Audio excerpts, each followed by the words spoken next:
One of the biggest things that we have to consider when we're dealing with diagnosing bacteria is detecting them because they are microscopic. And it's not always convenient to use a microscope, and even when we do, we may not be able to tell everything about the bacteria that we really need to know. So when we talk about the key to detection, we're talking about producing some sort of visual result that we can then interpret. And so what that usually means is that some sort of signal has to be amplified. The amplification of a single bacteria would give us a colony. Okay, so here's an example. Uh, each one of those colonies represents a single bacteria. So we've amplified a single bacteria cell to produce a colony. When we do a biochemical test, it amplifies the presence of an enzyme that's the organism happens to have. Example with the blood agar plates, if it's producing an enzyme that breaks down red blood cells, we can see that.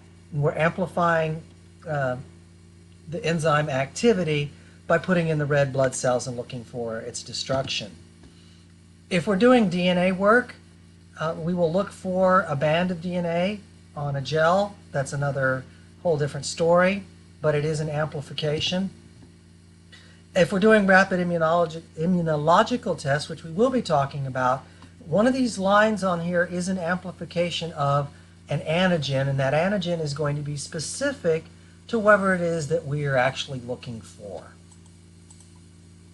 So when we talk about these visualizing the results, one of them is what we call phenotypic methods. And if you've had any genetics, you know there's the phenotype and the genotype. And the genotype is what you have on your DNA, but the phenotype is how we see it, like hair color or nose size. So when we use a technique like gram staining, we're actually visualizing how much peptidoglycan is in the cell wall and if there's other components. When you learned about the gram-positive cell wall, there was also these teichoic acids, which we don't find in the gram-negative bacteria. And so when they react with the crystal violet that we used for the very first step, that's amplifying the presence of a gram-positive cell wall. Also, biochemical test, I said, can be a visualization of the enzymes. And so this one particular test is telling us what sugars it can ferment, which means what enzymes does it have. This one's actually producing gas as well, and it's blown the agar up from the bottom. That tells us something about the enzymes too, and these are all visualizations of what's going on. Same thing with the motility test. This one's much clearer than some of the ones I used before, but you can see this one's not motile. It's growing along that stab line we made. This one, we can visualize that, oh, the bacteria must be motile because they've completely grown throughout the tube and changed the color. And this one is a bunch of different other tests. There's one for an enzyme that breaks down urea, various other ones that we use for diagnosing the bacteria. So I mentioned the gram staining, and it is one of the most important things we do. When the microbiology lab gets a sample, it's going to be one of the first things they do because it's going to help them to decide what media they want to use. Because we talked about selective and differential bacteria, and by knowing whether it's gram-positive or gram-negative, that's going to tell us what kind of plate to use. It's also going to tell the doctor it could be because it's a gram-negative. These are essentially the choices of bacteria that could be causing the particular problem, and that may lead it to the doctor to prescribing an antibiotic sooner rather than later. And when we do use these selective and differential media, it's actually going to confirm the gram stain. If we have a gram positive, then we put it on a plate that grows gram negatives and it doesn't grow, that kind of confirms it. Also, if it's a gram positive, we might put it on mannitol salt, and if it grows, oh yeah, it's a staph, that kind of thing. And so that's again a phenotypic method along with these biochemical tests. And we have this battery, which means a whole bunch of different biochemical tests that we use that help us to determine what the bacteria is. This particular thing I'm showing you here is called an API strip, which is where we have a bunch of tests all on one strip, much easier to handle than all these different tubes. It used to be that we'd have to inoculate different tubes with our sample, and you can see there's about 20 of these tubes here, little tubes, and they can take up a lot of space, but this kind of thing it doesn't, and we can see all the results right in front of us. We can see here that it's changed the color, so it's fermenting this one that's marked as MEL. You kind of need to know how to interpret these results, but this is really handy to have this series of biochemical tests right there on one little strip. So again, here's some different augers that would fit under phenotypic methods. The blood auger is a combination of enriched and differential. We can see here that this one particular bacteria is lysing all the red blood cells. This one's only doing a partial degradation of the red blood cells, and this one's not doing anything at all. We've already talked about mannitol salt. I showed you Baird Parker, which is used for staph, if I remember correctly, and McConkey's. And this one's a really neat one here, charcoal buffered yeast extract auger. It was developed to help isolate Legionella, and there are some strains of Legionella that autofluoresce, meaning when we shine the UV light on them, they fluoresce a bright color, which is a unique characteristic of some of the strains of Legionella pneumophila. And here's that E and B auger where you can really see the metallic green sheen that's typical of E. coli. Now, we can move away from the phenotypic methods and use an immunological method.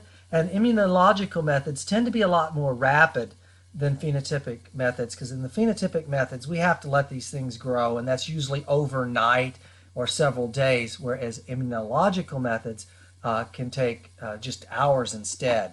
And these methods are designed to detect an antibody and an antigen reaction.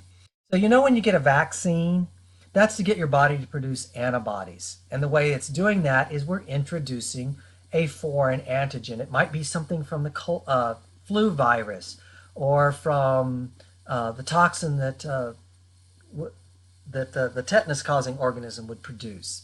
And those are antigens. So on bacteria, the cell has lots of different antigens on it.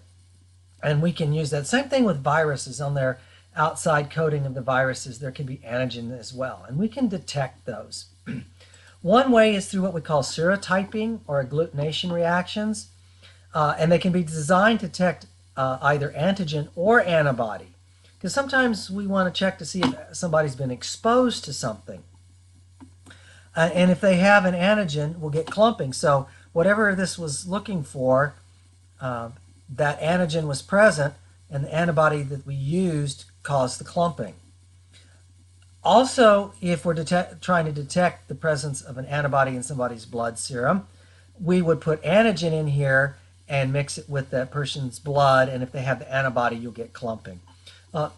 Back up here at this diagram, representation of the antibody. Now this is how we typically represent it. And here at this particular end here is where the antigens are going to bind. And you can see that each antibody has the capability of binding to two different antigens. And so we can end up with rather large complexes if we get multiple antibodies binding to a single antigen, that sort of thing. To make it even easier to see, sometimes we'll take a latex bead and that's very, very tiny and add to it antigens or antibodies and then look for clumping. It's much easier to see. These kinds of methods are used to detect certain infectious disease, or it can be used in blood typing. And I got this nice little example here. They're testing a patient's blood, and here you can see that if you take A blood type and mix it with antibody to the A blood type, you get the clumping. Well, you're also going to see that if somebody has type AB blood. If you do the same thing with somebody that has you would use antibodies to anti-B. If the person has B blood type, it's going to cause clumping. The same thing with the person that has AB as blood. But you're not going to get antibodies to B blood type reacting with somebody who has A or with O type. So it's used in that particular case.